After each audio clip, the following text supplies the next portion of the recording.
Okay, everybody, it's Friday. First up, I'm going to do a solo dolo of the problems at Meta and Facebook, talk a little bit about Amazon's earnings and how they might be able to turn all this around. Zuckerberg is, man, a disaster. There's no easy way to put it.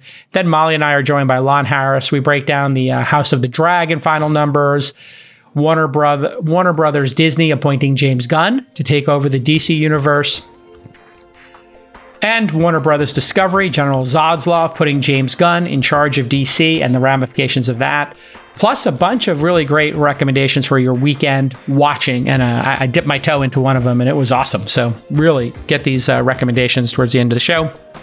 Finally, we wrap with another awesome OK Boomer segment. It's a lot of show today, and it's a great show today, so stick with us. This Week in Startups is brought to you by OpenPhone. As a startup founder, a lot of mistakes are easy to roll back, but using your personal cell phone number as your company number isn't one of them. OpenPhone makes it easy to get business phone numbers for you and your team, right on top of your existing devices.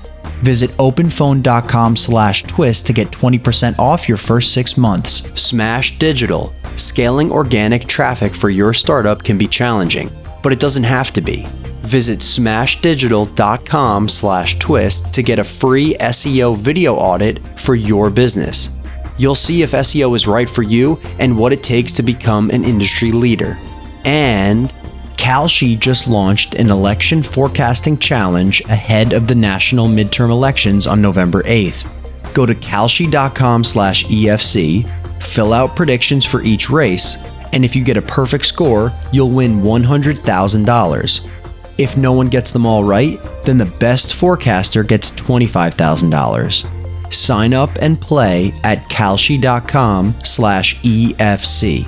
All right, everybody, welcome to Friday's show.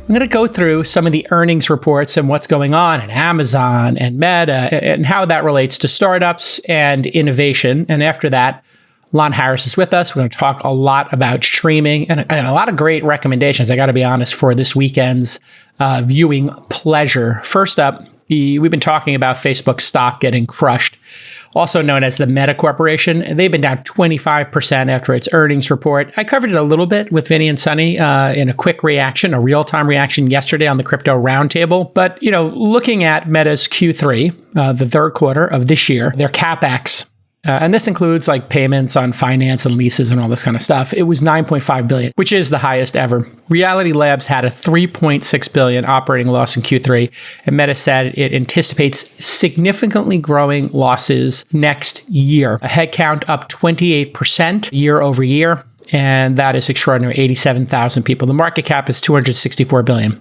It's down 71% year to date, 76% off its high of $1 trillion in September of 2021. We've never seen anything like this in the tech industry. Just to pause for a second, they've lost the value of Tesla, or they've now lost the value of, 10 Airbnbs. This is extraordinary how much market cap has evaporated. Now, why is that important? Well, there are employees. It's not just about Mark's personal wealth, which will be fine, obviously. There are pension funds. There are all kinds of investors, endowments, people's retirement accounts, right, that have Facebook exposure. And so watching this collapse, one has to wonder, what happens to all those people who lost money, and will he be able to retain this talent? So he keeps hiring people, but why would somebody work at a company that is in this amount of disarray? And you'd really have to be a true believer in this vision of VR and AR. Of course, we've had indications that nobody's using this stuff. And when I say nobody's using it, the employees at Facebook have been admonished in memos and online forums. It's come out. They're like, hey, please use this product. If you're not dog fooding your own product, this is a term in our industry, you got to eat your own food, what you make. Call it dog fooding. It's pretty gross, right, to eat dog food. But if the people who work at Meta, who are building the metaverse, really don't have time and couldn't be bothered to even use the software, and everybody who bought a Meta Oculus headset, did the try, oh my, and goodbye, as I call it. They tried it. They said, oh my, this is incredible. And it is super interesting when you try these things on and you have that VR experience for the first time. But then you say goodbye very quickly. It doesn't have the stickiness that your iPad, your PlayStation, your laptop, your iPhone, your Tesla, pick a gadget, your AirPods, your watch. You can see which devices and gadgets you've used in your life become permanent fixtures in your daily life. The VR headsets are not one, and I don't think there'll be one ever, VR headsets. I do think AR glasses, very distinctly different, where you can still see the reality around you, but maybe you augment the reality with pieces of data. I do think that's going to work. Unfortunately, I don't think Facebook's going to be the company that wins it. We've talked about this here for a long time. I think Apple actually is going to win that because you'll have a smartphone in your pocket, you'll have your AirPods, you'll have your watch, and then you'll put on a pair of glasses and there'll be some amount of compute, audio coming from those other devices, even biometrics, which is super interesting when you think about it, what they're going to be able to know about you and your life. And you can just imagine if you were skiing and your goggles, or you were mountain biking, your goggles let you see the path ahead of you. This is the extreme example because you need to keep your eyes on the road when you're skiing or when you're mountain biking, or even when you're driving. Can you imagine driving, skiing, or mountain biking, or just bicycling generally, and being able to get information about the world around you? And that could include, a text message from your spouse saying, hey, the kids are ready to be picked up, or 5 minutes until the fish hits 145 degrees internal temperature. These little notes could come up without forcing you to stop skiing or get off your mountain bike. And you know these things, the things that make you, when you look down at your phone or you see somebody riding a bike through Manhattan and they're on their phone and you're like, oh, that person's about to go over the hood of a car. Those kind of moments are going to go away. Really interesting with AR. And I think some people have become enamored with this. The problem is when you've got a company that a lot of people are relying on and you take a bet that is this crazy, like Zuckerberg is doing, investors just might say, you know what? I'm not down for this. This should be a startup. This should be a spin out. But at the core of this is the governance issue. In Silicon Valley, for those of you who don't know, we started giving super voting shares. Google was a big example. Shopify, Toby just got himself some super voting shares. What does it mean? It means your shares typically have 10 or 20 to 1 voting. So if I own 1 million shares, I get 20 million votes. And you're a hedge fund, you own 1 million shares, you get 1 million votes. The New York Times actually is known for this. So you can participate in owning Facebook or the New York Times, Shopify, Google, but you may not have the ability to change management's mind about how the company is running because it's not one share, one vote. Companies with one share, one vote, yeah, Tesla actually has that. And Elon has been pretty upfront. Actually, at the AI day, he said, AI is really important. Robotics is really important. If I do a bad job, I hope that you all vote to fire me. And if you don't trust me and what I'm doing in AI, and I'm not a good steward of the safety, he's talking about the safety concerns around AI and robots, it's very important that the company that owns the robots and AI has a proper governance. And you can see here, Facebook is now become the number one example of this governance issue. And I think it's going to have a major impact. People coming and saying, I want super voting shares, I want to control my company, it's just not going to fly anymore after what Zuckerberg has done. And by the way, this is the second time Zuckerberg has changed the industry for the worst. He makes really poor decisions that are very selfish. He became very, very skilled at stealing people's innovations and incorporating them into his platform. We saw this over and over again with his behavior at Snap.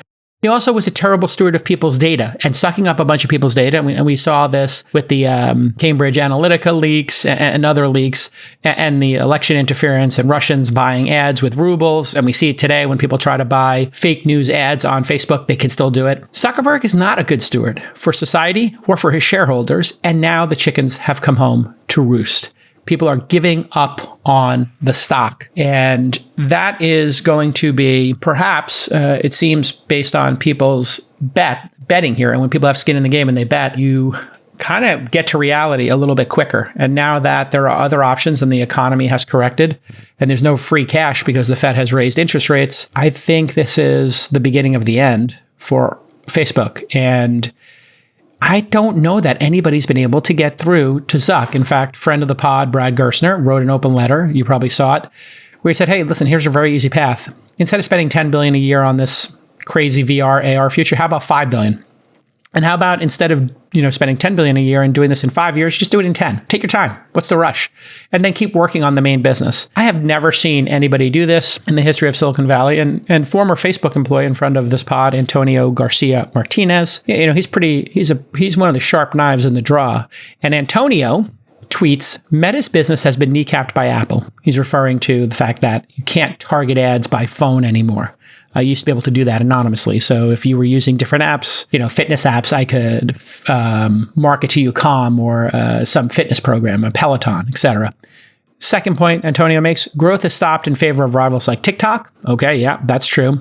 And it's too late to build a phone. He's referring to the project Chamath Palihapitiya, a bestie of mine, was working on for a short period of time where they were thinking about, since they didn't have Android or iOS, and usage was moving to mobile phones, building a phone. That would have been a much better idea. Spend $10 billion on that and just give people free phones or highly discounted phones and see if it works. Antonio sums it up. Zuck is making an existential bet the company move at enormous scale. Most companies would just delude themselves and die slowly, and slowly die. So I agree with his framing of this. We all know TikTok is a huge headwind, Apple, huge headwind. And obviously, phone is Microsoft. The mighty Microsoft couldn't beat the combination of the duopoly of Android and iOS. So why would Zuck have any chance? Which does give you a little bit of a view into the future. Like, how on earth is Zuck going to beat Apple or Google or Microsoft or all three of them, or at least two of them? And I just don't think it's going to happen. All right, everybody, on the phone today is OpenPhone's founder, Darina Kulya. Welcome to the program, Darina.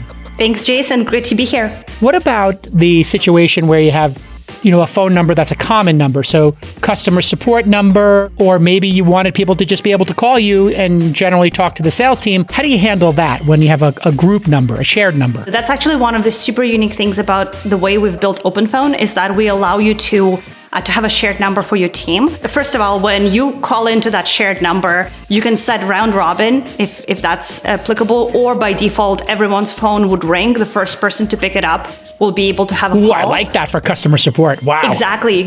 And also, if I am on a call with a customer, I don't want to be interrupted. There are other people who can pick up new calls coming in. But I also really think what's very cool is that this workflow works as well for text messages. And not only can you just share responsibility for responding to text, but you can also use this as a training exercise, because the way that it works is that if I am a customer support rep, there is a text message from a customer, I don't know how to answer, I can actually tag my teammates privately on that conversation and get help and say, hey, is this okay to say, or how would you respond? Okay, everybody, Twist listeners can get 20% off any plan for their first 6 months at OpenPhone. Just go to openphone.com/twist. If you got an existing number, they'll port it right over for free. Head to OpenPhone.com/twist today for 20% off. What is the right thing to do here? I actually think this is a really, really bad idea to bet the farm on virtual reality. I don't think it's a bad idea to have a virtual reality department, but to bet the farm is not a good idea. If you looked at Facebook, if you looked at Instagram, they did some very interesting commerce experiments. One of the commerce experiments was Facebook Marketplace. If you're hearing my voice, you probably know somebody in your family, probably a boomer, maybe a Gen Xer, maybe not somebody living in a city, but maybe they're living in a major city on the coast who love Facebook Marketplace. It's kind of like Craigslist and eBay, and people really use it. Instagram started dabbling into commerce, and supposedly TikTok is going to go all in on commerce. And they kind of never finished that. And they also never shared revenue with creators in a meaningful way at the Facebook corporation. So those would have been much better projects to put a couple of $1 billion into, let alone 10 billion, and maybe building a super app, right? Why doesn't Facebook and Instagram have really great payments involved? Why don't they buy Lyft? Oh, right. They can't buy stuff anymore because the government doesn't trust them and they're going to block them. But they could start building commerce experiences and payment experiences into their giant platform with billions of users, and that would throw off money.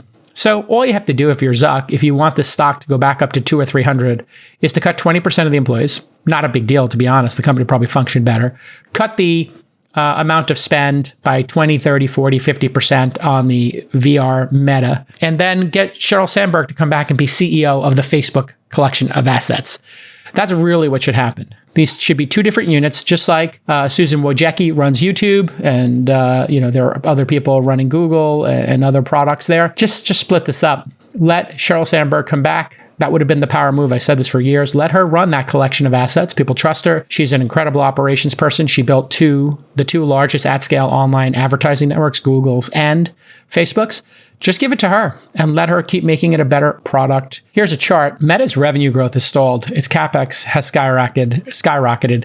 And free cash flow, how much cash this thing's throwing off, has fallen 98% year over year. Zuck changes the company's name to Meta in October of 2021, and everything goes downhill since then. And it's not just their stock price that's going down. If you look, their free cash flow went down. Now, this, of course, correlates with the market correction, right? October 21st. So it's not just that the name of Facebook changed. In fairness, the market collapsed after this. But capital expenditures, the blue line here, if you're watching, have skyrocketed. And their revenue has dipped, and free cash flow has just been crushed. Why put your money here when you can put it into Apple, Amazon, or Google, other companies that seem to be taking things more seriously? Or if you don't believe in this company, you can get muni bonds that are tax-free 4 or 5% right now. And it's guaranteed. And you don't have to deal with this agita, your stomach flipping over and over. So anyway, this is going to be a disaster. I almost feel like this is such a disaster. I'm going to make a prediction here that I think Zuckerberg cannot ignore it. I think this is now existential. I might put a J trade in at Facebook, at 90, 95, 100. I do think that this business can print money, and somebody's going to come in here and get through to him. And actually, I don't know if it's somebody's going to get through to him. I think the stock price and losing employees is going to get through to him. All right, Amazon was down 10% in after hours trading, after just slightly missing on revenue and profits, and AWS's growth has slowed down. So cloud computing is slowing down. We saw that with Microsoft. Total revenue for Amazon was $127.1 billion, up 15% year over year, 5% quarter over quarter. So it's healthy growth. It's not nothing. And it's nice growth on a big number. But, people are comparing this to previous quarters and the last 12 months. Net income, $2.9 billion. That's down 10% year over year. It's way up quarter over quarter as Amazon lost $2 billion on a net basis last quarter. AWS revenue is the driver here. They were up 27% year over year, 4% quarter over quarter. They slightly missed expectations. You saw Microsoft's Azure. All of these assets, I think, are going to miss, and they're going to slow down. Why? Everybody who's running a business in the cloud is looking at their expenses and just going to their developers and saying, hey, we're spending $1 million a month on our cloud. Get it down to 800. Optimize it, turn off servers, clean things up. Because in a down market, the best way to make money is to cut expenses. You may have a hard time growing your revenue. So how do you grow your earnings, right? Your profits? You can't grow your profits by growing the top line because consumers aren't spending money or businesses aren't spending money. That's the headwinds. So what do? You cut expense. I've been looking at this myself, just going through our expenses saying, hey, what can we cut now? And employees, sadly, are part of that, but it's also a healthy part of this. And this is why the boom bust cycle in economies is actually a good thing, because you flush out inefficiencies. And the inefficiency could be a person on your team. You got somebody at the office who just doesn't work hard. And you're like, why are they here? Why are they wasting money? And that person should get cut. They're just not a good team member. I'm not talking about like, as a human, should they lose their job and suffer and get unemployment? I'm just talking about they're not a high performer. They shouldn't be at the company. It's a drag for everybody. Well, in an up market, growth will, make management be lazy, and they won't cut low performers. Now, low performers are going to get cut. SaaS software that people aren't using is going to get cut. Marketing that's not working is going to get cut. Office space that's not being utilized is not going to get renewed, or people are going to get consolidated. And when somebody says, hey, I want a bigger office, they're going to say, yeah, you can go office suite. No way. And all those conversations are happening inside big companies. And of course, Amazon's going to face those headwinds in their cloud computing. They're also giving lower than expected guidance for Q4, which is their big quarter. Net sales, they think, will be 140 to 148 billion. That'd be 2 to 8% growth year over year. Here's the old Sankey chart. As you can see, they have a lot of businesses at Amazon. It's one of the nice things. They have physical stores now. They have third-party sellers. They have online stores. Supposedly, the third-party sellers are having their inventory and how much inventory they'll hold for a third-party seller. That is being reduced, I guess, so that Amazon is more efficient. We're going to talk about that on All In today. I think Friedberg had pointed that out to us. So listen to All In 102. They have subscriptions, right? They got Audible and all that kind of stuff. They have advertising on Twitch, and Amazon is in just an amazing ad network with $20 billion. And of course, AWS just absolutely crushing it. So there's just lots of money sloshing around and a lot of diversification of revenue that you don't see at a Facebook. And this is why Amazon is such a great company with the multiple pillars in there. And Apple crushed it. Their stock's up. People are still buying phones. So congratulations to Apple. All right, next up, Lon, I'll go into it next week. We don't have a little time today. Can't do a 3-hour show. But next up, our friend Lon Harris, twitter.com/LONS, inside.com/streaming newsletter. He's going to talk all things streaming, and he's got some great recommendations. And one of the recommendations he has, between taping his recommendations, the Peripheral. Great recommendation. I watched the first episode and I was all in on this William Gibson. So enjoy This Week in Streaming with Lon Harris and Molly Wood. One of the things you want to know before you invest in a company, which is what I do, is how good is their SEO, their search engine optimization. Why? Well, because when people are looking for your product, where are they going to go? They're going to Google you. They're going to Bing you. And if a startup understands search engine optimization, well, that means they understand one of the foundational ways in which traffic gets to your website. Some people now, they just overlook the fundamentals of SEO, and you need to get those right early. So let me tell you about Smash Digital. They are hyper-focused on SEO, and they specialize in high-end link building. This isn't a generic digital marketing agency. No, it's not Facebook ads and all that stuff, which is transient. No, they just focus on world-class SEO. You understand, of course, that if you're going to hire an in-house SEO person, that's going to cost you like 100 dimes a year. It's literally going to be $100,000. And then you're still going to need a budget to build content and to get people to link back to you. However, Smash is affordable. They understand what you're going through. They want to be your partner for the long term. And so they're going to charge you as little as $3,500 a month for their service. You're going to learn a ton. They're going to be a great partner for you. And for a limited time, Smash is offering a free video review for Twist listeners at smashdigital.com/twist. That's right. A free personalized video audit of your startup's SEO, and Smash will map out the exact next steps for you to take to outrank your competitors. Again, it's free. Go to smashdigital.com/twist. All right, everybody, welcome to Friday. It's time for This Week in Streaming. Why is This Week in Streaming, Molly, moving from Thursday to Friday? Jenga. Let me tell you a little air traffic control issue. We started this next unicorn series. Everybody loves it. You've been doing a great job on it. We're really finding interesting companies. But for some reason, I put those on Wednesdays. Wednesdays, of course, we have this great crypto roundtable every other week. Well, that got moved to Thursday, and that means Thursday's now moved to Friday. Anyway, all that matters is Lon Harris is here with us. Tell us what's going on in streaming news. Yeah, that's the most important thing. Welcome, Lon. Friday feels fine for a streaming show anyway. For streaming, it's actually like Friday's the new streaming day, You can set us up for what's dropping Friday, Saturday, Sunday. It sort of fits in a weird way, yeah. Making it work. We're making it work. I am absolutely enthralled with House of the Dragon. And my wife loves it too. Was that the last episode? Season 1. Oh, I thought we got done. One more. No, we wrapped this week. This Sunday was you couldn't tell with Rhaenyra Targaryen receiving that word from Daemon at the fireplace and then turning around and we zoom in on her face and we know that look from a Targaryen means all hell's about to break. Yeah, Dracarys is upon us. That was, by the way, I was reading about this. That was Matt Smith's stage blocking suggestion. He was like, Damon comes in, he pulls her aside, they go to the fireplace, and then she spins around to camera. That's where we close. He kind of put that final sequence together. Brilliant stuff. Well, I don't want to get too much into it. I just want to say that this is as good, or to me, probably better than an average season of Game of Thrones. I don't know where you put it. If you were to rank the Game of Thrones seasons, where would this one rank? Definitely I think most of us were afraid, is this show going to shake off the curse of those last few seasons of Thrones where it felt kind of aimless, a little rudderless, a little bit like it was rushing to the climax without knowing where it was going. And I think this lays all of those concerns to rest.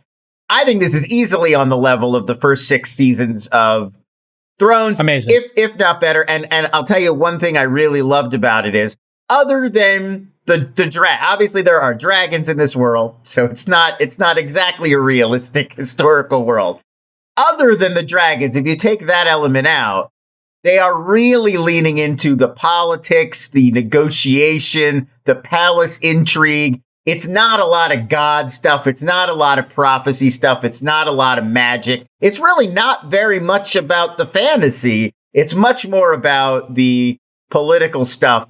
That's kind of interesting. And if you think of the dragons as just a metaphor for like a really big nuclear arsenal or weapons, like it's a cool government story. Do you think that that is how they're treating it? Yeah. Worked? Because then now there are questions I've seen, people are sort of saying, well, either the back half of this season shows that the fast forwarding totally worked, or it shows that they should have just started there in the first place, maybe, because that's when it all like really picked up. I'll tell you, from my perspective, I think I loved the Rhaenyra Targaryen, Alicent Hightower storyline, and I think it worked brilliantly. And I think Olivia Cooke and Emma Darcy both absolutely killed it. They're tremendous performances in the second half of that season to bring us up to date with those characters and make us believe these are the same people and it feels coherent. I do feel like I got a little mixed up with all the children. There's a lot of these children. I'll tell you one other thing, not to get too much on a tangent. Before this season started, there was a lot of concern about the Valerian family, not black in the books, and they cast these black actors, and people were like, oh, is this going to be another one of these racial whatever? Not only does that not bother me at all, I think, diversify the cast, but it works great because it helps you tell everybody apart. Imagine if all of those characters were Aryan-looking blonde kids, how much harder. At least this way, that's family funny. And that family are visually distinct. I could be like, well, that's obviously a Valerian, and that's obviously a Targaryen. But that gets a little messy. It's a little hard to tell your Aegons and your Aemons from your Baelas and your Rhaenas and your Laenas and your Laenors. But otherwise, I thought the time stuff worked really well, and it didn't bug. That's hilarious. Well, it was a win. It was a massive win, audience-wise. I think we have to talk about how this is dovetailing with the TikTok issues, because at this point, I'm not sure that this show can survive a Negroni Spagliato with Prosecco? With Prosecco in it. With Prosecco in it. Stunning. Yeah. Stunning. Yeah, I'm having a hard time watching the latest episode because I keep seeing her saying a Negroni Spagliato. You with Prosecco you don't actually need to say, I looked this up, you don't need to say with Prosecco. Most Negroni Spagliato just means a Negroni, but instead of gin, it's made with sparkling white wine. But because the gin is so overpowered, or because the Campari is so overpowering anyway, it wouldn't make sense to use an expensive, fancy champagne. You might as well use a Prosecco. So most bartenders are just going to use Prosecco anyway if you order a Negroni Spagliato. I'm just thinking. I love the internet age, is all I'm saying. Like, all I'm saying is that this is the natural progression of conversation, and it's amazing.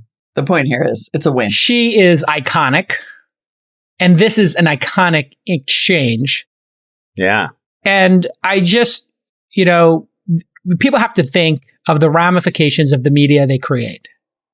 With Game of Thrones and House of the Dragon, there are people with PTSD about various things that have occurred in their life, and you really need to think about that. And when it comes to this TikTok exchange, we now need to think about the PTSD that bartenders everywhere, cocktail servers, waitresses, waiters. Negroni's not that hard to make. It's not the issue. It's not the issue.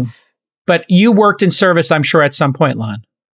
At the video food store. Service. I worked in retail a long time, but never. I was never working behind a bar. All right. Now imagine you work in retail and somebody comes in and says, "I want a sweater. That's cashmere.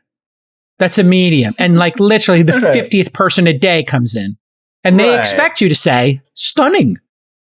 So now you just have a legion of bartenders and wait staff that now have to deal with this. And really, this is going to create a level of PTSD across the food service, cocktail industry. That's going to be years of this nonsense. I mean, along these lines, it's the viral TikToks that ruin Starbucks. All the baristas hate that, because people are always giving their 30 ingredient recipes for go into Starbucks and get a pink unicorn frap. It's the strawberry and this thing and this thing and this thing, and you take this out and this kind of milk, and if you pull this BS, Molly, anybody pulls this BS, you better be given 100% tip. You want to play the Spagliato game with your wait server, listen. and you got $40 worth of cocktails. I expect to see at least minimum $70 total, at least a $30 tip on the 40. It's just Prosecco, Campari, and Vermouth. I don't think it's that bad. Yeah, I think you could get a Negroni Spagliato. Of all the things that could be ruining a bartender's life, I don't think like the return of the lemon drop. This is not that bad. I mean, I'll have a limoncello. The thing to avoid is you don't want to order the drink. Delightful. Yeah, you don't want to order the drink they don't know how to make. That's the one thing. I know they're trying to do call and response with their waiter, and these idiots are taking their phone out and then videotaping the bartender while they do it and giggling. Yeah. And it's enough, people. It's enough. I would watch an entire like counter programming series on TikTok and Instagram that's just like people in restaurants talking about influencers and how influencers are ruining everything. Everything. Like, have you ever been at a restaurant when like a gaggle of influencers comes in? And there's just the one who's the ringleader, and then she brought all the friends. Yeah. And then why does it have to be a she, Molly? Why does it have to be a she? Good noises. No, I'm not saying I'm thinking of one in particular. Yeah. My favorite taco I'll tell you when this gets really bad. I'm just saying, step away from the quesadilla. We know it's a thing. There's entire restaurants that exist only because of that guy Salt Bay has his own steakhouse here just because of just so people can make this stupid thing with him running the salt down his greasy, dirty arm. Yeah, it's disgusting. It's absolutely disgusting. And I was in downtown LA right, Molly? Salt Bay, the guy. Of course we know Salt Bay. I do not. He takes salt and he drops it from his hand like this. And he's got a steakhouse. It rolls down his arm. He elaborately like slices your meat and then he drizzles steak on it, but he does it over his forearm. So the steak there, this guy. Yeah, and he's wearing a dirty white t-shirt. Are you kidding me? I don't think I've ever hated anybody more than I hate this guy. He's the worst. It's like thousands of dollars to go eat at his steakhouse. So he's one of these like gold foil guys too. So you get the steak. They take a steak and they wrap it in gold leaf, and you're like, okay, gold leaf has no flavor. It's so dumb. I'm enraged right now. The only word that comes to mind is one I just do not want to say. Yeah, it's just gross. Anyway, I'm just putting fair warning out here. I will say the most annoying thing. The most annoying thing is the wingman. Or the wing woman, I don't know what you call it, wingman, that's female. But these wing individuals who, when the person is taking their picture, decide, you know what their job is? To all of a sudden, they're like the lighting grips, and they take out their 3 phones, they put on or they take out a ring light. I saw a woman going into a restaurant the other day, and she had her friend, it was a hotel, and they were coming in out of the hotel through the lobby, and their friend was holding the ring light. And I'm like, what is going on here? You're on the go, you got to have your ring light with you. Enough. I'm telling you this, like, literally, the TikToker who starts stalking influencers and just showing how obnoxious they are behind the scenes, that is the TikTok that I will watch. I want an influencer ban. There should be a sign. You remember they had the no hipster rule? That would be amazing. It needs to be a sign. No influencers on this. I'm opening a restaurant just to ban influencers. It's going to be called No Influencer Steakhouse. It's going to be amazing steaks. They're very Instagrammable. They're very TikTokable. But you're not allowed to TikTok or Instagram them. All right, we're going to play this one time, people. If you missed this trend, for the 4 people who missed the trend, here it is, first and last time. What's your drink of choice? A Negroni. I was going to say the same thing. Spagliato. With Prosecco in it. Oh, stunning. Yeah. And now, just to break this down, it's good. There's a couple of things that make this so perfect. I don't know if I need to understand if they practiced this and it was on purpose, but the fact that she is going to tell you her drink and you cannot interrupt her is what makes this charming. She's barreling through with the description of this, and the other person's trying to, and then she leans in to deliver with Prosecco in it. And she drops down to another octave. And this is why actors are extremely annoying to have as friends, is because you try to have a normal conversation with them, and it's like, hey, what did you do last night? I went to the gym to lift kettlebells with my mate. And you're just like, can you just talk normal? You're like, it's not that dramatic. You lifted kettlebells. You went to CrossFit. They're making it a story. Stunning. It's enough. It's enough. Stunning. All right, you've heard me talk about Kalshi before. Kalshi. I want you to remember this name. It's a regulated exchange that offers financial prediction markets on everyday events. So you can trade on things like, hey, what's going to be next month's CPI? Or whether certain legislation will pass. Maybe what global temperatures will look like at the end of the year, and more. But now Kalshi has an awesome new contest. They just launched an election forecasting challenge ahead of the national midterm elections, which are taking place on November 8th. Basically, they're looking to find the best election forecaster in the country. Here's how you join. Go to kalshi.com/EFC, election forecasting challenge, EFC. Fill out predictions for each congressional race. It's like March Madness, but for voting. If you get a perfect election call, you win $100,000. Are you following the polls? You can change your submission right up to the day before the election. If no one gets them all right, then the best forecaster gets $25,000. This is like crowdsourced predictive market right here. Super interesting. The contest is free. All you need is an email to play. The entire Twist team is on Kalshi now, and we are going to be talking about our bets during these ad reads. When you hear me talk about Kalshi, you want to listen and hear our bets. I want you to sign up and play at kalshi.com/EFC. Kalshi.com, KALSHI.com/EFC. I do like this, by the way, Molly. This went by pretty quick, but I do like the analogy of the dragons are nukes. This is something that I never considered. Right. Is that just came to me? It feels right. Well, it feels so right. And also the way they talk about it, like if we remember in Game of Thrones, only Daenerys has dragons. They're gone for the rest of the world. And the way everyone else does, it gives its absolute power. She could basically do whatever she wanted. We saw what happens to King's Landing if they defy her, because she's the only one. But now in this show, there's multiple houses with dragons, and so they're a consideration, but it's more like a piece on the board. We can't just go do whatever we want. Well, they have dragons too. It's like, well, we have bigger dragons. It's like, well, but now it's gamesmanship, just like in reality. So I mean, it's just like Ukraine. We're like, what do we do with Putin? Right. It's like, well, he has nukes. Stunning. Right. It's not one-sided now. It's like, we have to think about a balance of power in a world where multiple houses can control dragons. Yeah. Mm-hmm. I like the fact also that nobody remembers. In both cases, they're like, nobody remembers dragons in Game of Thrones. And in this, they know how to ride dragons and they have the illusion of control over the dragons, but nobody actually knows when dragons fight each other, what's going to go down. Like, it feels like it's dangerous and out of control. And I kind of like that aspect too, almost like nukes, where it's like, well, we don't know exactly what's going to happen if we drop these things. We think we have control over this, but we do not. Another the illusion of control parallel with Game of Thrones, because in that one, Daenerys, she's the mother of dragons. They have this very tight bond. That was the only relationship we saw. And she really does have sort of ultimate power. We just kind of assumed that's how the relationship worked. But now if you go back and see how it used to be when dragons were still wild and in the world, it was like, okay, it's a collaborative relationship, but it's not mastery. It's like they have minds of their own still. And in the books, which I know no one remembers and will never have to remember because they will never get finished. But by the end of the 5th book, she has lost control of the dragons. Like, remember, she's basically going back to try to learn the ways of the horse riding, like the original husband. Yeah. The Dothraki, right. So one of them, because the Dothraki, she has this realization that one of the dragons takes off.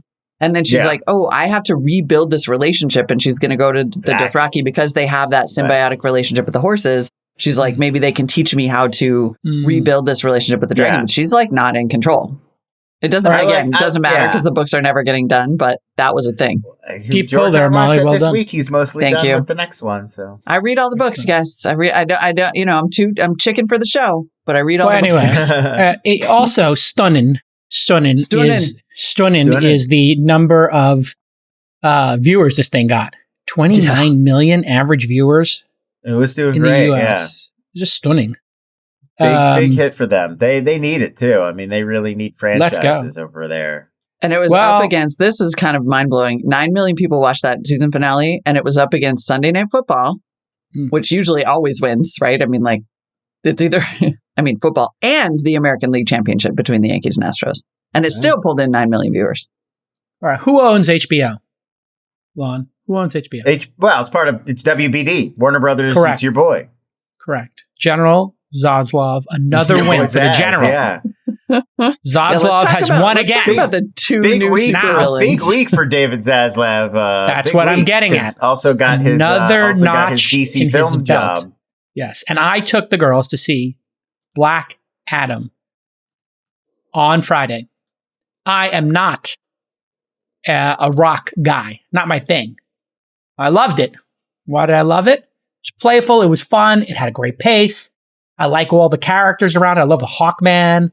I like the other guy who's like the Doctor Strange in this world. It's Dr. Fate. I'm a big fan of Dr. Fate going way back. Yeah. Pierce Is Brosnan. it fake? Dr. FK. Fate. Wait.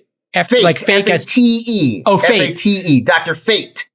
I love Pierce Brosnan as Dr. Fate more than I love Doctor Strange, which is one of my favorite characters of all time. He's very much the DC Universe's version of a Doctor Strange. A little bit with a little Moon Knight, because he's got the ancient Egypt mythology going on. But just to put a pin in it, my daughters loved it. I went to the nice theater where you can order the food. Molly and I talked about it earlier this week. Huge hit. Obviously, big spoiler in the stinger, but this is another gigantic win for General Zaslav this week. And then a third one coming up. That's the final film of the sort of the prior era. That's the sunsetting on the Hamada era, and we're now going to get the Gunn era. James Gunn, Peter Safran, the new DC Studios chiefs we saw this week. You're not going to see any more brown people in the movies going forward. I'm sorry, that was the last cast. I don't know. James Gunn. It's all Henry Cavill from now on. I mean, one fascinating thing about this is they're leaving. So Gunn's going to come in and he's the new Feige. He's going to oversee DC Studios, but they're leaving Joker 2 and the Batman under Warner Brothers. So they are going to basically do what I was pitching last time. They're going to keep kinds of these independent franchises siloed, and then they're going to let Gunn make his own DC verse now, whatever it may be. So the Triverse is strong. We're keeping the Triverse is strong. Yeah, I mean, the Warner Brothers Studios is going to continue to oversee the Matt Reeves Batman series and the Todd Phillips Joker series, and then James Gunn's going to make whatever the James Gunn series is. So love it. There you have it. All right. So, and I guess you couldn't close the negotiations. They didn't meet your demands. So Gunn gets the nod after Lon walks away. You walked away. I think James Gunn makes a lot of sense. A very sensible choice, I think. You're so gracious, Lon. You're so gracious. Zaslav finally seems to have met his match in supervillains, because my new favorite villain in the streaming universe, Bob Chapek, delivering this week with enraging the fans. It was Wednesday, I think. He made some comments at Wall Street Journal Live. I was like, I cannot wait to hear Chapek step in it, because if there's anything we're learning about this guy, right, there are, clearly there are divisions in opinions about his leadership. But what they seem to be based on is the fact that he just puts his foot in his mouth every chance he gets. And so he went to this event, and while discussing Disney Plus said, quote, "Our fans and audiences put their kids to bed at night after watching Pinocchio, Dumbo, or Little Mermaid, then they're probably not going to tune into another animated movie. They want something for them." And that led the internet to go absolutely insane about how he's anti-animation. Jason's just making this face right now, by the way, if you're not watching the video. It's like, what? Like, okay, so when I saw it go by on Twitter, I thought he said adults don't like entertainment. When I read it here, I agree. No, I'm happy to watch Little Mermaid, but I would like something more adult after it. Yes. I think the overall point he's making is undeniably correct, which is you need these services to have a diversity of content. Even if you add every big animated movie that kids and families wanted to watch, you'd want to also have some counter programming for people who are into other, procedurals or sitcoms or sports or whatever. I think we all agree with that. I think it's just the way he said it. Out of context, it makes it sound like he's saying adults wouldn't want to just sit down and watch a Pixar or Sleeping Beauty or animation, and obviously adults love animation, and there are Disney adults who love Disney animation, and that's a ridiculous thing to say. But I do think you have to kind of take it out of context. You do, but the idea, and everybody did, to be clear, right? Every headline. Yes. All over Twitter, the place that's was all they do. Because the idea of the Disney CEO casting even a tiniest version, even something that appears to be a glancing blow on animation, is so beyond the pale. But what I think is so interesting about Chapek and Zaslav both is that they, by the way, I'm like never going to remember his real name. Like, God forbid I ever have to interview the guy. I mean, I know. I'm just going to, I can imagine a scenario in which I'm like, that'd be great. Mr. Zaslav, great to meet you. But like, the two of them together seem to have a really fundamental misunderstanding of fandom. Like, fandom is a precious jewel of loyalty and love that you do have to do service to. Like, you have to protect that. You cannot be the CEO of Disney and suggest that your Disney superfans as adults might not want animation. Like, you can't do that. They're just, they're not showmen. I mean, I think that in some ways that's why Gunn is a good hire for DC, because he's not just a guy who's got good instincts about the characters, but he's like an entertainment guy. Like, he's funny and like he knows how to go up on stage. Yeah, like, he would like to watch 2 animated movies back to back. He would, yeah. When they're talking about their new slate at Comic-Con, he's the guy you want to send up on stage to get excited about Shazam. And I think that's not Chapek. That's not Zaslav. They're suits. That's what Wall Street wants them to be. That's why they have their jobs. They're there to be the bean counters. But we can't expect them to get up on stage and be like, hey kids, Pirates of the Caribbean. Iger had more panache, right? Iger shows up in a nice suit, shakes hands better. Better at shaking hands. That's what you have to bridge it. Fandom is your engine. Like, it is the core of magma at the heart of your planet. And if I just think that you blow them off at your peril, and you do have, like, you're only where you are with the Wall Street suits because you have this sort of core of people who will pay whatever I respect freaking Bob tell Chapek. them to pay at Disney. And I respect is it Bob. Chapek or is it Chapek? Is it I think Chapek? it's Chapek. I think it is. I think that guy in the comments was right that it's Chapek. Right, I'd say Chapek sometimes too, but I think it is Chapek. Okay. But I think Disney CEO is sort of a story, like because Michael Eisner too was like, maybe not great smile, big, tall, big suit, great hair. All his business decisions, but I think he was a guy you could literally put on TV to host the Walt Disney Presents. Shake your hand and smile, shake your hand, smile, and he's like, hey, I'm here on Main Street USA with Donald, and here's the cartoon this week, and like you need that guy to be Disney CEO, and I don't think that's Bob Chapek. Here's what I like about Bob Chapek. It's very important that people understand this. He absolutely holds in contempt the adults who will not grow up and who come to Disneyland as adults alone without kids and dress as characters. He's appalled. He wishes he understands that they're 7% of the revenue. In the wrong job. But no, he won't say it. But just like the rest of us, we all have friends who are adults who go to Disneyland like more than 5 times per year. They dress as characters. They're there on a Tuesday. They're taking pictures. They're going on the same rides. I love my Disney adult friends. I'm in full support of my Disney adult friends. No, you're not. I have some too. I have some too. I'm sorry. They're wonderful. Yeah, like watch it. Careful. Would you invite them over for Thanksgiving? Yes. Sure. You would. Of course. Knowing that they're going to bring a cake that's like a Disney character. I would maybe not go to a Disney park with them, but I would invite them over for a non-Disney activity. They're the only ones to go to the Disney park with because they know all the secrets and they know where you can where the one bar is. And you know what? That's charming. It's charming once.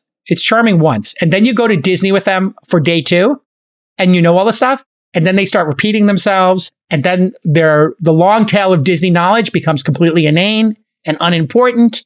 And they become insufferable. It can be a little intense. It's a little too intense. It's a lot, but I feel like you're not a geek, maybe. Listen, I love the stock. Been a geek about anything? I love the stock. I love the deal making. I love the revenue. I love it all. But these people You Chapek. I'm in line with. Trust me. I will take pictures with those people. I'll tell them they're amazing. I'll tell them like they're the spirit of Disney, and then I'll walk away and I'll just lean over to like my entourage from the Disney executives. I'll be like, freaks. These people are strange. They're sick people. They should be in the DSM-4. There should be a specific, like there's like bipolar. Whoa. Reel it in. See, now I sit here and I say you don't understand fandom, and understanding fandom is the key to keeping your loyal freaking core of the universe. And what does Jason do? He's like, oh yeah, no, I hate them. These people are freaks. Come on, man. You just said it yourself. You said you would have them over for non-Disney activities.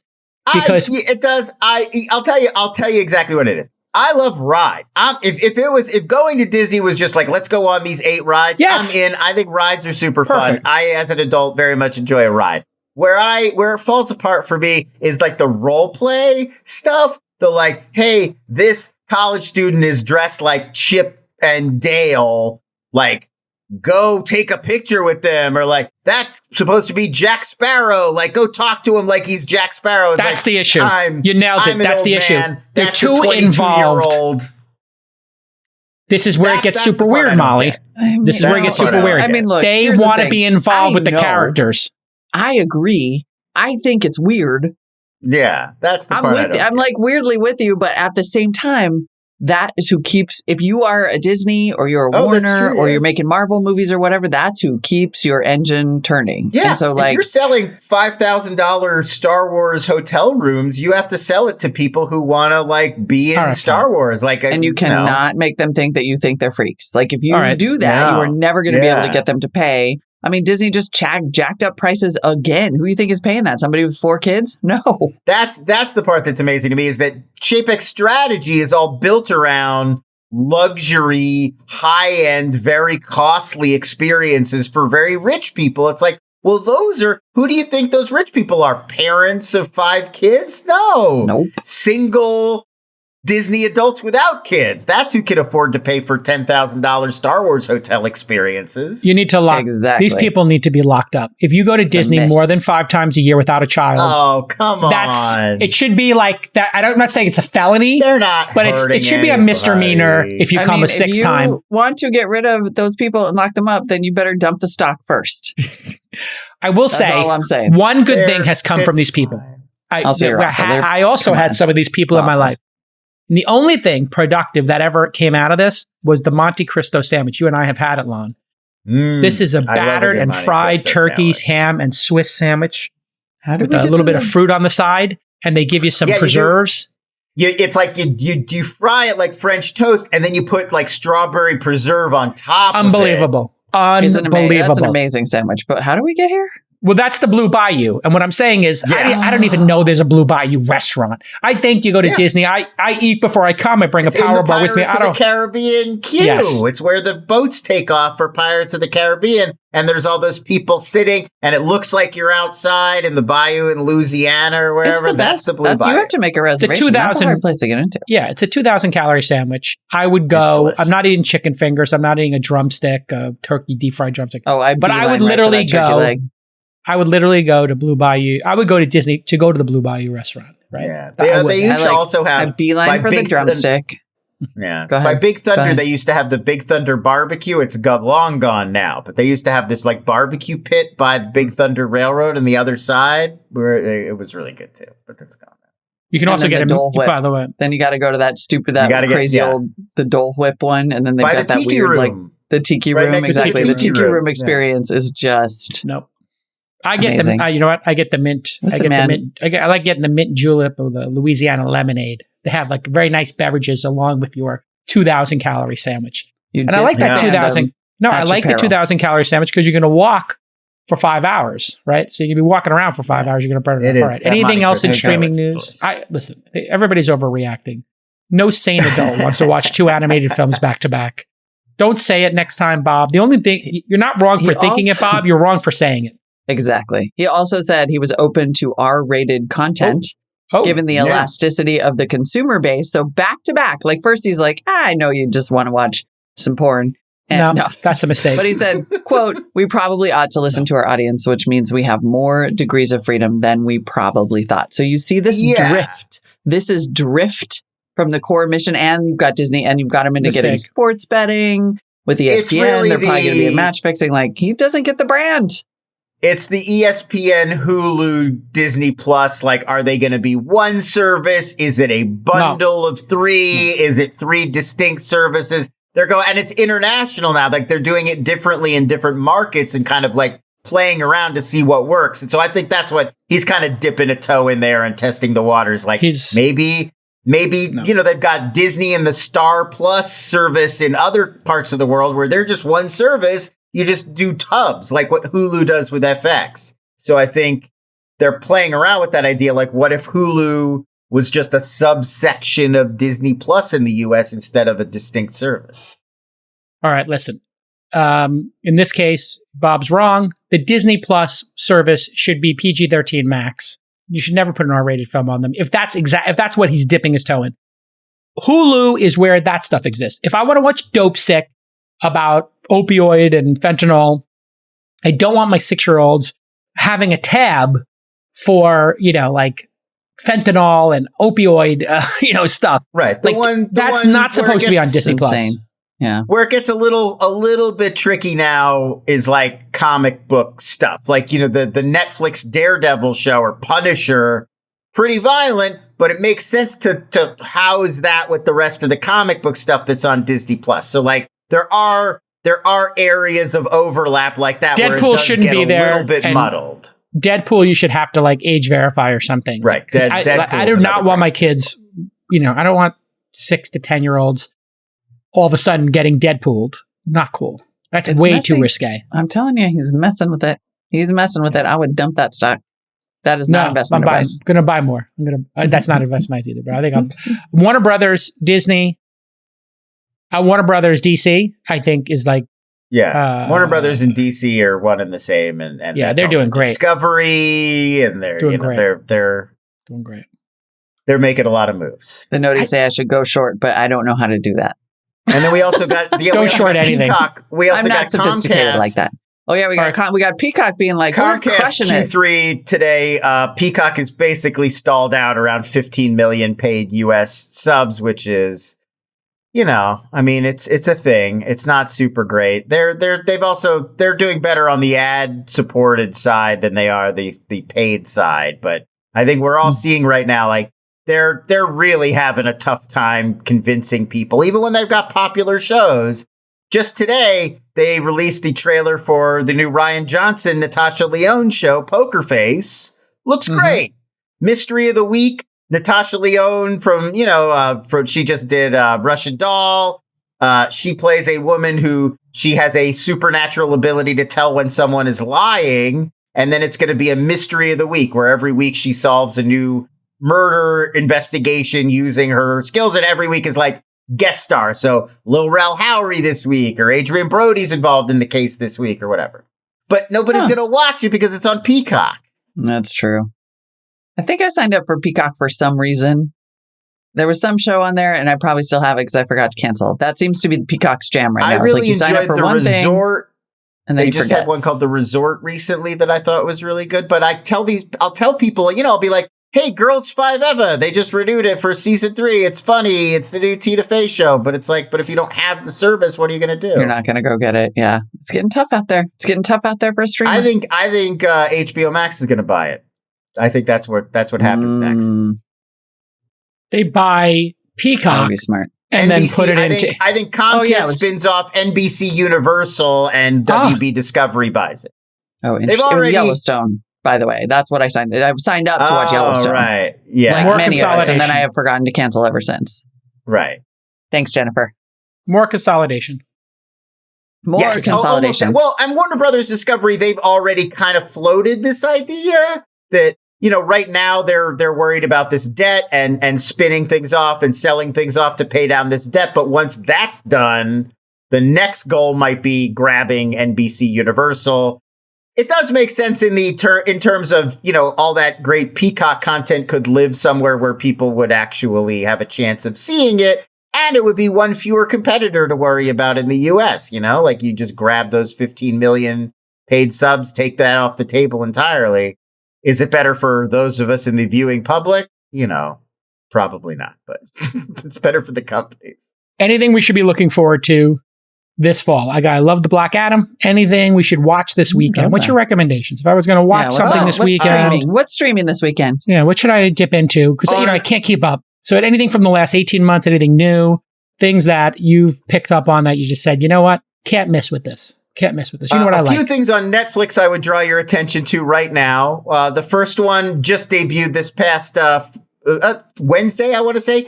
Guillermo del Toro's Cabinet of Curiosities. This is like a new take on a Tales from the Crypt or an Alfred Hitchcock Presents.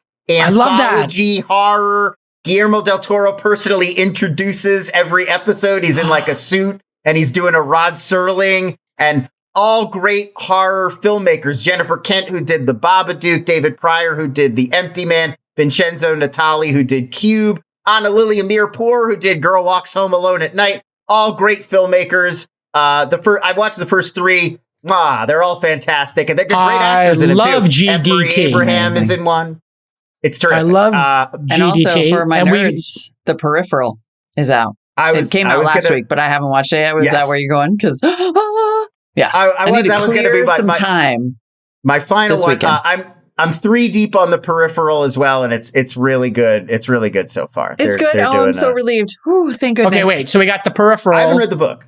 Where The Peripheral on Amazon, which is based on that William Gibson book that I have not read. So I'm going just based on the show, but it is Jonathan Nolan and Lisa Joy who produced. I'm friends with them. They're executive producers on this, and it does have a very Westworld vibe. Like if you like Westworld, I feel like you would like this as well.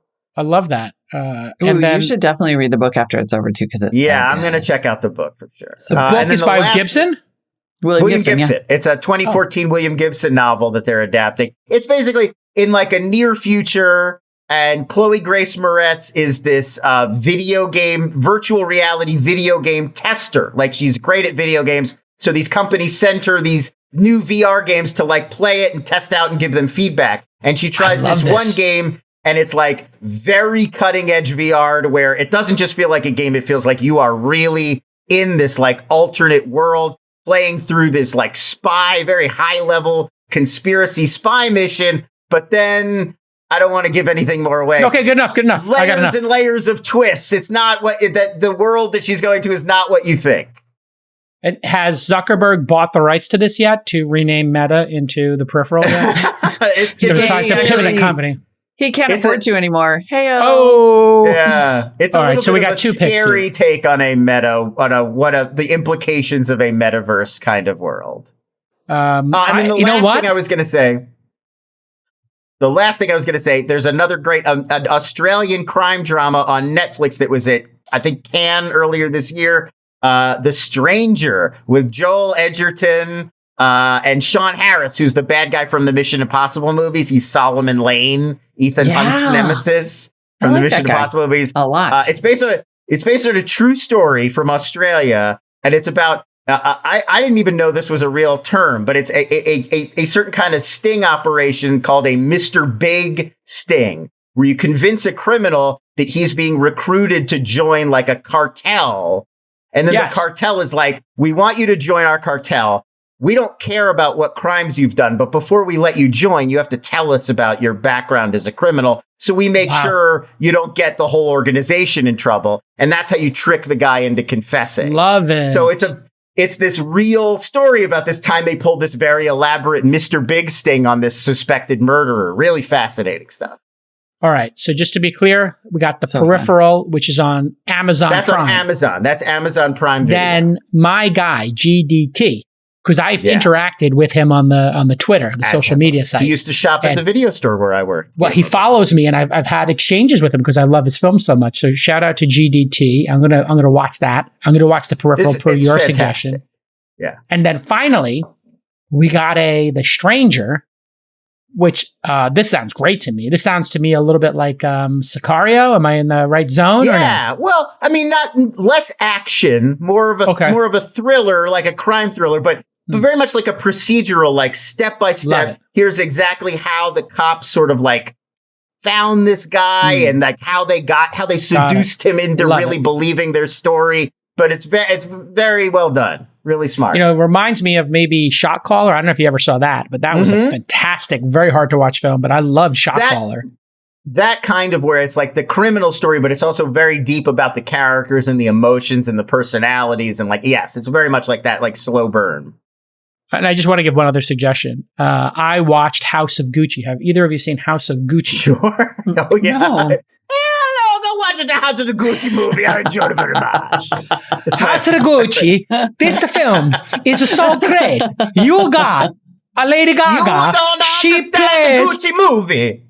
No, you don't understand the great performance of a Jared Leto with the prosthetics. He got so many prosthetics, and he's the bald bastard. Every And he's single a freaking person in that movie is fantastico. acting in a different film. Like you've got Pacino doing this very subtle, very, very, very thoughtful work. You've got Adam Driver doing his own thing. You've got Lady Gaga playing like a vampire. You've got Jared Leto doing whatever he's doing. Yeah, it's great. The four main characters are Incredible. I don't want to say overacting, but they're so in it as performances that you literally, how this movie did not become Wolf of Wall Street level meme. This is the Wolf of Wall Street. People didn't see it. It's just they didn't see it. It's so good. Lady Gaga is unbelievable. It's incredible. The Star Wars kid, he's always great, and he is awesome in this. Adam Driver, wonderful. And then you've Jeremy got Irons, so great. Jeremy Irons, amazing. And then you have these two bit parts. Jeremy Irons are both in this, yeah. Then you I have feel like this is like Pacino and Jared Leto. Weed gummy situation right here. No, it sounds like no. It is. It's literally every Academy Award winning actor just being given free reign. Yeah. Just Ridley's go holding crazy. no one back. He's just do your thing. Just Ridley's whatever like, you want to go. do. You Put some interpret pepper it. on it. Just be you. He's also, the needle drops are insane because it's set all across the 70s and 80s, but Ridley refuses to use a single song in the appropriate era. So he'll put like Heart of Glass on. So you'll be like, okay, well, we must be around 1984, and then it'll be like 1976. I'm like that's wrong. Like, I know that's wrong. That's wrong. Wow. Just everybody Wow, what are you watch doing? this. House of Gucci is so good across the boards. And It's Shot Caller, amazing. absolutely amazing. There's all your deep I like cuts, Shot folks. You Caller, got too. 5. Shot Caller I've seen twice. like Just the Shot Caller, performance too, in it are unbelievable. All right, there you have it, folks. Molly, you have something you love right now? Or anything you've seen recently? I'm just trying to find time to watch TV. All I care about right now is the peripheral. I'm like a laser, It's really good. Yeah. like a heat-seeking missile in the peripheral, and all I more need is like 3 action than I freaking hours thought. of my life. I thought it was going to be more like cerebral, trippy, heady, and it is. But there's also a lot of it's an action thriller kind of thing. I mean, I read that book like 3 times. It's amazing. Wow. I'm so excited for this, and I've heard that that it's really, really well done. So that's all I they care did a about this good job. weekend. That's all I care about. Nobody call me. We got this one Halloween party.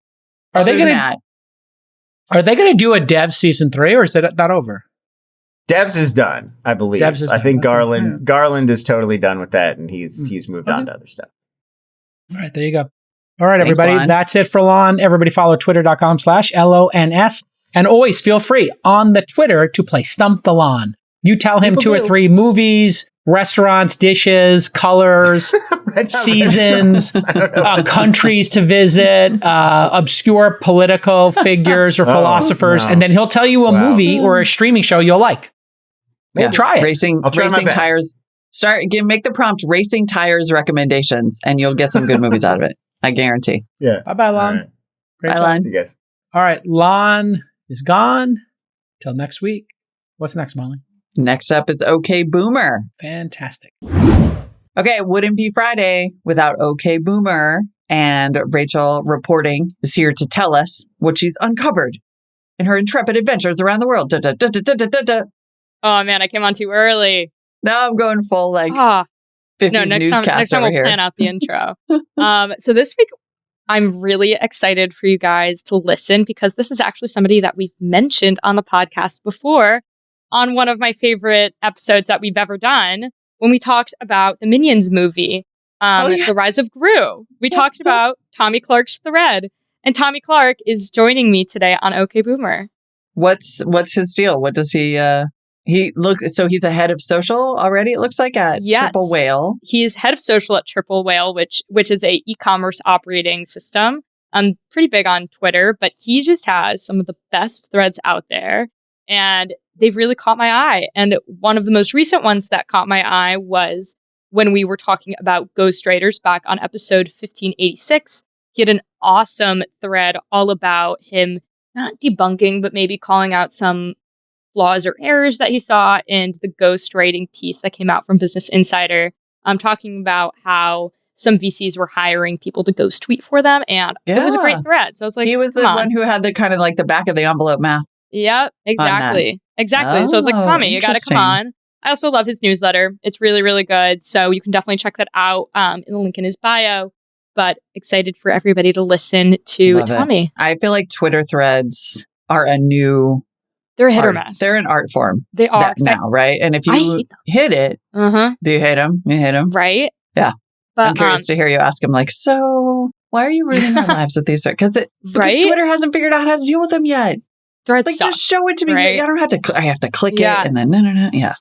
They're not great. And then it's like one of those things where it's like once you find one that's gold, it is just so good. It's like it's going into my save. Like I screenshot every tweet. Like we use it for the show. But most of them are just like clogging up my feed, and I see like bits and pieces of them. So he's definitely mastered like that art, I guess, from a marketing standpoint too. But his data collection's great. How he's presenting it is easy to follow. Everything's super simple. I kind of hope that I see more people present data like Tommy moving forward, explaining like even more difficult to understand topics besides just like the Minions movie. Because I really like having the data broken up in a thread like that. Like I think what he's using threads for is actually a great use case. It's better than like what I've learned like as a VC like 10 days in. Like I don't love those, but I do love like the data point threads. Yeah, absolutely. The ones that really add value. I can't wait. I'm excited to hear this art of the Twitter thread with Tommy Clark. Here it is. Enjoy. Awesome. Thanks, Molly. Okay, Boomer. I understood the assignment. Thank you so much, Tommy, for joining me today on this segment of OK Boomer. We are a huge fan of your threads here. The first thread of yours that we actually featured in our podcast was way back when the Minions movie happened, The Rise of Gru. Excuse me, that's like not the official title. But you had a great breakdown. And to be honest, I was following you before that Minions breakdown. So when I was writing the show notes, I was super pumped that I was able to include that and knew pretty much since then that I wanted to have you on the show. But recently, another thread of yours caught my eye and kind of inspired me to reach out. And it was about the ghostwriters that are tweeting for venture capitalists, which, again, we covered in the podcast already, so we don't have to dive into that. But again, you just had one of the best breakdowns that I saw on Twitter. Incredibly well-spoken, social media expert. Thank you. Yeah, thanks for all the kind words and gassing me up like that. I really appreciate it. I'm stoked to be here. I've been watching your guys' show for a minute and really, really stoked to be here. Awesome. Well, to dive into it first, after doing some research, I thought social media and writing about social media was like your main number one thing. I follow your newsletter, the Social Files or Social Files. I know you're a creator at Workweek, and I believe that newsletter is under that umbrella. But after reading your bio and checking out your header, I realized that you're head of social at Triple Whale. Can you explain to everybody what Triple Whale is? And then we can dive into all the social media stuff. Yeah, so the main goal of Triple Whale, it's an e-commerce SaaS company, and we help e-commerce companies, D2C brands, get accurate data and use their data to scale more confidently. Especially after iOS 14.5, Apple kind of introduced these rules that made advertising a lot more difficult, and it made getting accurate data a lot more difficult. So one of our main products right now is a pixel that helps these brands get accurate data, and we consolidate all this advertising data from Facebook, TikTok, Snap, whatever platforms they're advertising on into like a really easy to understand and consume dashboard, which makes it easy to log in, see your data, it's accurate, so you can actually make good advertising decisions and inform your marketing with it. That's great. I think one of the coolest things people can do is, they always say you can't manage what you don't measure. So tracking data is always important, but making sure that data is clean and easily understandable is like a whole nother story. I find that a lot of times people collect data and don't really know what it means. So Triple Whale seems like a really useful tool. Awesome for you doing that. But that's not even what I wanted to have you on today to talk about. I want to hear everything about the social media space and your thoughts on it. So first things first, social files. How did you get into social media marketing? Because when I'm reading it, it doesn't even sound... So I think you're around the same age as me, maybe like a grade below me in college. I think I graduated maybe a year below. And you just sound like you have been doing this for years and years and years. How did you become such an expert in the social media space? It's super roundabout. So just to give you some context, I graduated from college last year in December. When I first got to college, I wanted to be an orthopedic surgeon. Like I was pre-med, that was the goal. I had that plan set.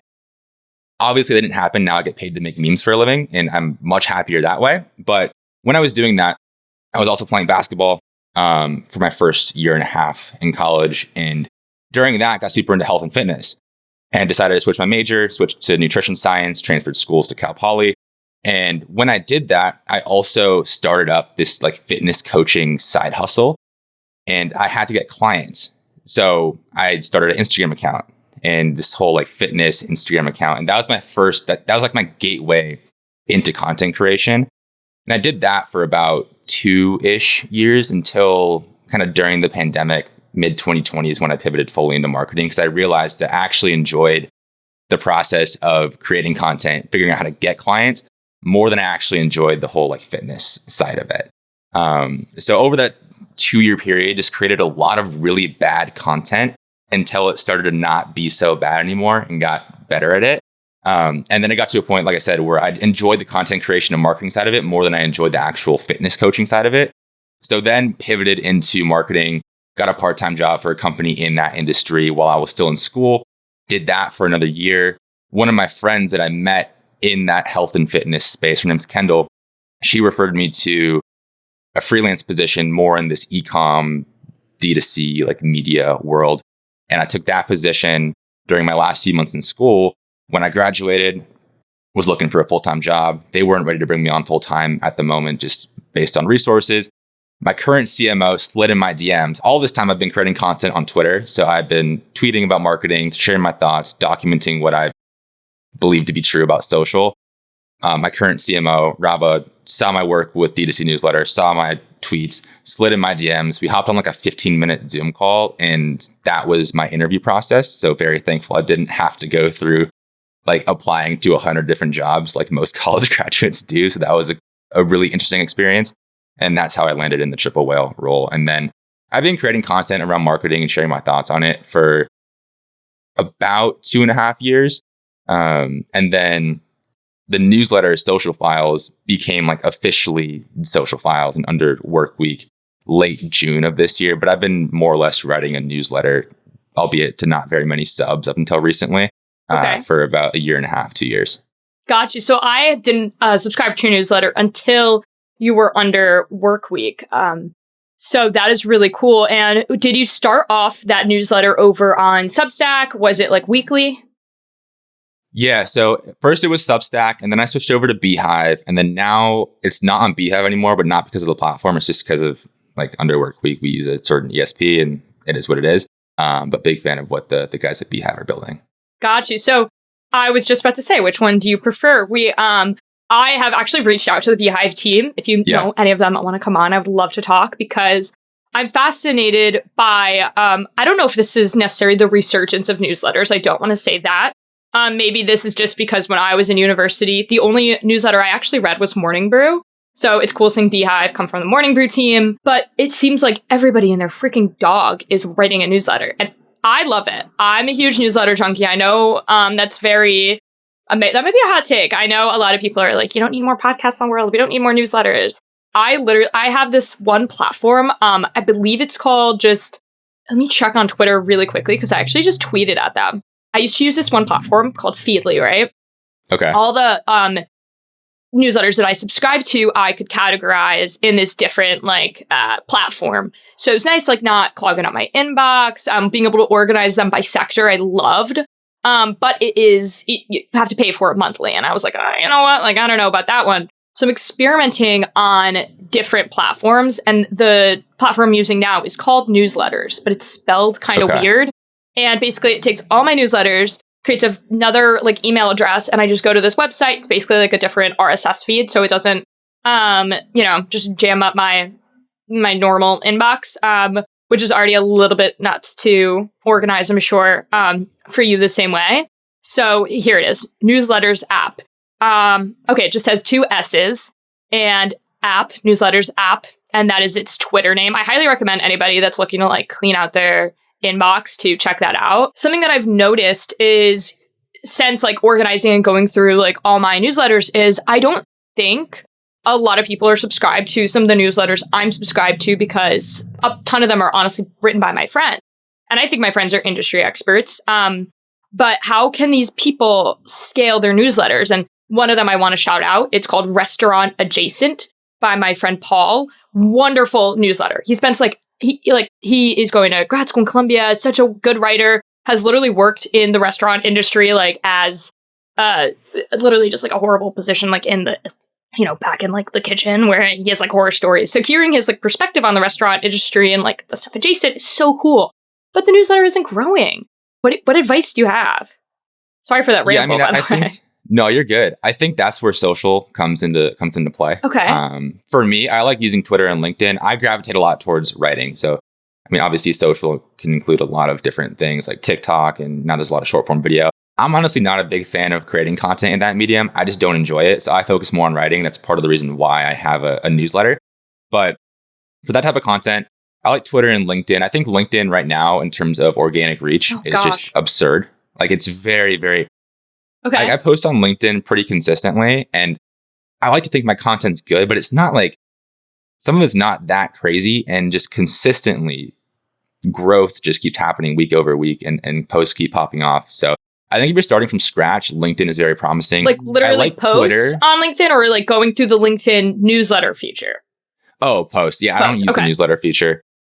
Just straight LinkedIn posts. But I think that the main theme there, to answer your question, as far as growing the newsletter, you need to create demand on other platforms and funnel that to the email, because there's no discovery. Like, if you're just writing an email, it could be amazing, but no one's seeing it unless they're already signed up.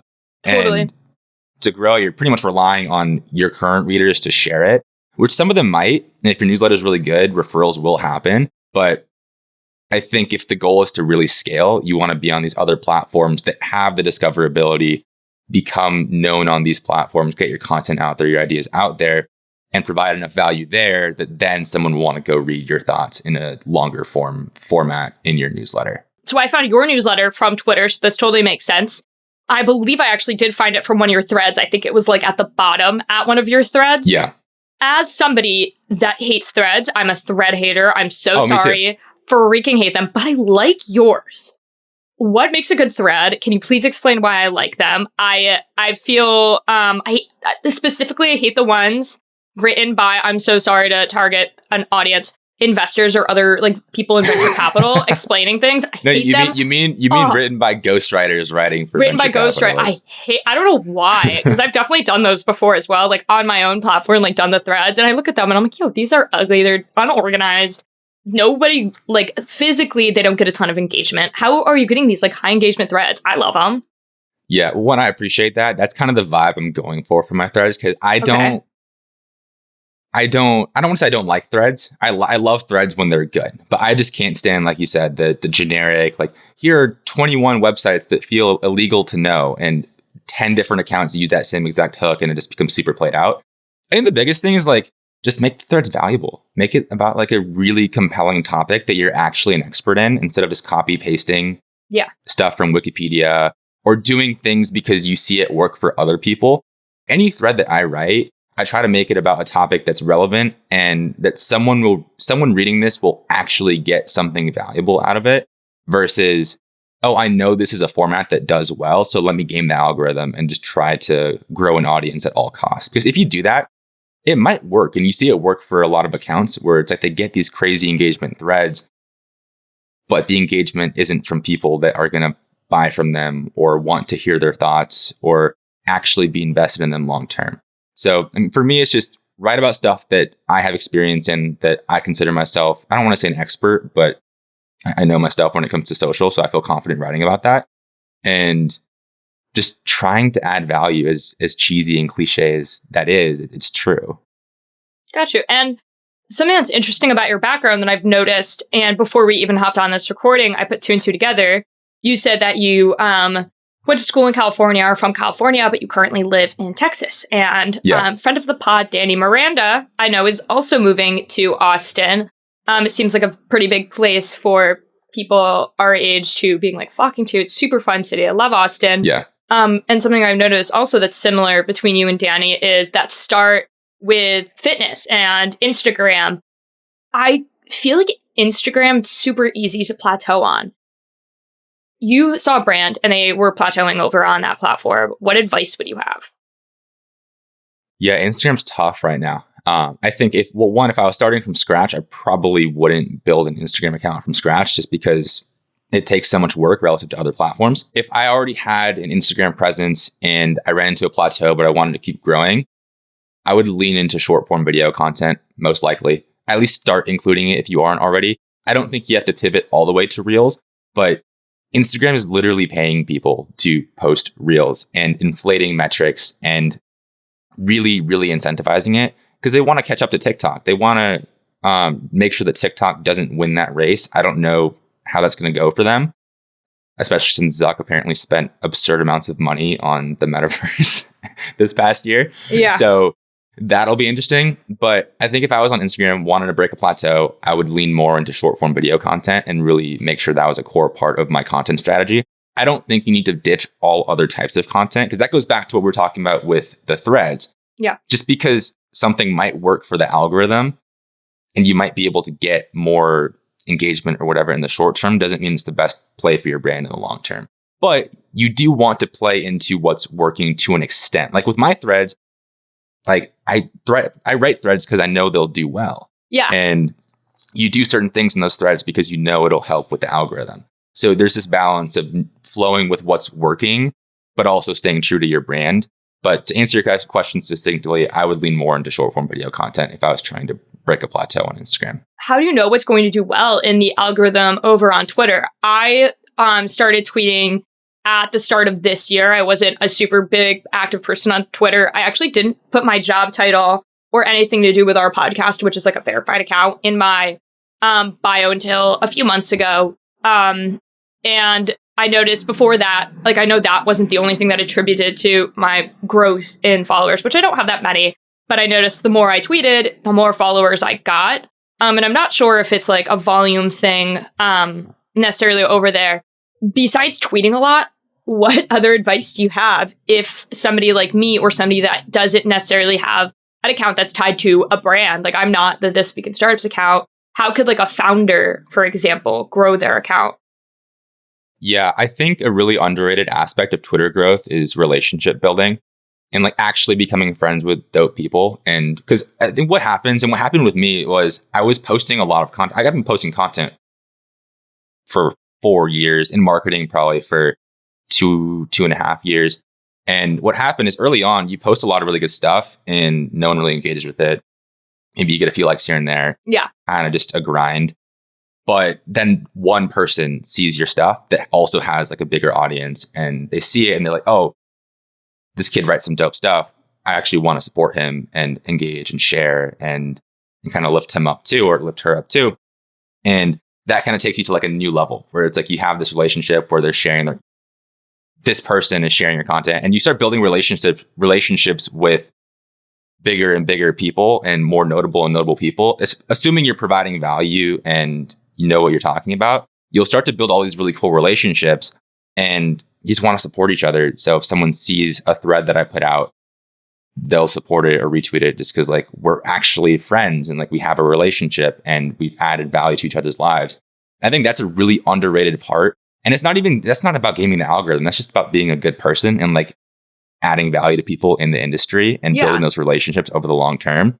And I think that's a really underrated part of gaining momentum on these social platforms. But the weird part is you can't really approach, like you don't want to approach that from the perspective of, oh, I want to grow on Twitter, so I'm going to connect with these people. It's like, no, you just want to connect with dope people and eventually it might turn into something. Yeah. Got you. That's so interesting. Seeing that you, I saw like whenever I was on your Twitter page that you've been tweeting since 2019. So that's explains a lot. Seeing how consistent you are too, I think is really interesting. one debate that I see a lot on all social media platforms is that quality versus quantity topic. And I've talked about it to a few other people that are interested in the social media space on the podcast before, including Danny. If you were going to pick between the two, which one would you gravitate toward and why? This is such a cop-out answer, but I don't think you can. I think both are very, very important. To give a little more nuance there, I think early on, quantity is very important because you don't know what's going to work. You don't know what your audience resonates with. You don't know what type of content you enjoy creating. You don't know what's going to hit. But once you start to understand the topics and the ideas that work well, then you can be a little bit more selective. And then I think it becomes a bit more important to focus on quality. Because especially as you grow, if you're trying to be a content creator, you're trying to have this online presence, it's exhausting. And yeah, maybe you might be able to sprint for 2 weeks or a month with this insane amount of content, but you're going to burn out.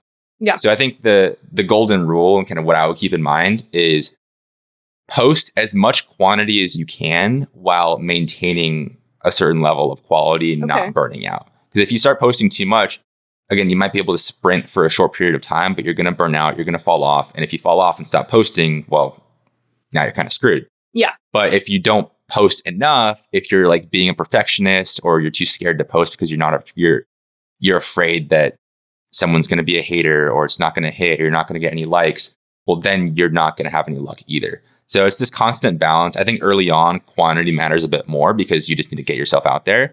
But as you start to get better at what you do, get better at content creation, get better at understanding trends and best practices on these platforms, then you can be a little bit more selective with quality. But it's this constant dance, this constant balance. I don't think anyone really has it truly figured out. But yeah, that would be my take there.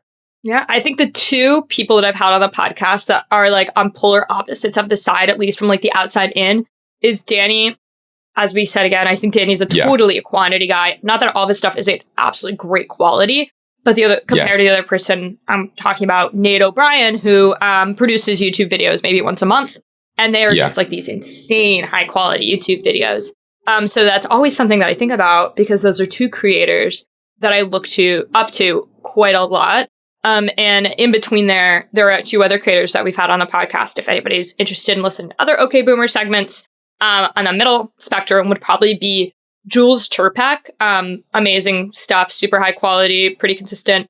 And another YouTuber, Taylor Bell, who, again, I don't know if it's necessarily weekly content, but her cuts and things like that, like she's obviously putting a lot of time and effort, but she's not clipping each one down like Danny is, making a ton of TikToks after them. So really cool to see everybody who's joined me on the podcast and whose professions have been, content creation, like span this quality versus quantity spectrum that there is. And I know This Week in Startups, we're trying to up our TikTok game. So if anybody has any advice or anything that you think we should be posting on the TikTok, right now we're like resulting in clipping parts of the show. But I think it would be funny for Jason or Molly to like make TikToks sometime. I don't know if they'd want to, but that was that's something I want to fly by them. But thank you so much for coming on the podcast. If people wanted to go find you over on Twitter or on LinkedIn or wherever you're most active, where can they find you? Yeah, I would say I'm most active day-to-day. I spend too much time on Twitter. So if you want to get in touch with me, probably over there, just at T Clark Media. And then I'm also on LinkedIn. A lot of times the content on both those platforms that I post is very similar. I'll just repurpose. It just makes my life easier. But what scheduler? Do you use a scheduler? Depends. So I'll go back and forth. If I'm really on top of my stuff, I'll schedule out some tweets in advance. But lately, you really haven't been because I've been just all over the place with work and my own content. So it's kind of just on the fly. I find that the on the fly stuff tends to perform better. Oh, 100%. Just because it's like stuff that like you're actually feeling, and I don't know, it just hits different. I don't. That's one of those things where it's hard to explain. But the on the fly stuff tends to do pretty well. But Twitter, most active on there. LinkedIn also posts some stuff over there, and then obviously have the newsletter. And I would say those are the three main places where I put out content right now. Awesome! Can't wait to check it out. And next time in Austin, I'm going to have to get a Torchy's taco with you and Danny. Yeah, of course. I'm looking forward to that. Awesome. Thanks, Tommy. Yeah, thanks so much.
Okay, everybody, thanks for listening. What a great week. And it's not over yet. Sunday is VC Sunday School. We do a really deep dive into just how climate tech seems to be still on fire and the valuations are still high. And how should a venture capitalist like Molly is now deal with an overheated market in a recession/down market and chaos? How do you deal with that if everybody's willing to overpay for startups? What's the right thing to do as a capital allocator? We also talk about warrants, which are showing up more and more as people do down rounds, quasi-down rounds. And then Molly has another amazing climate interview. This is another journalist turned investor, a trend that's been occurring. So we'll see you on Sunday for a nice walk. You do your Peloton, you go get some brunch, get your Eggs Benedict, Florentine, whatever your jam is, listen to the show, and we'll be back on Monday as well. And then next week, I'm going to talk about Twitter. I've been on a little bit of a gag order, as you might have seen, with legal issues going on, but it looks like the bird is free, and I can talk about it all next week on This Week in Startups.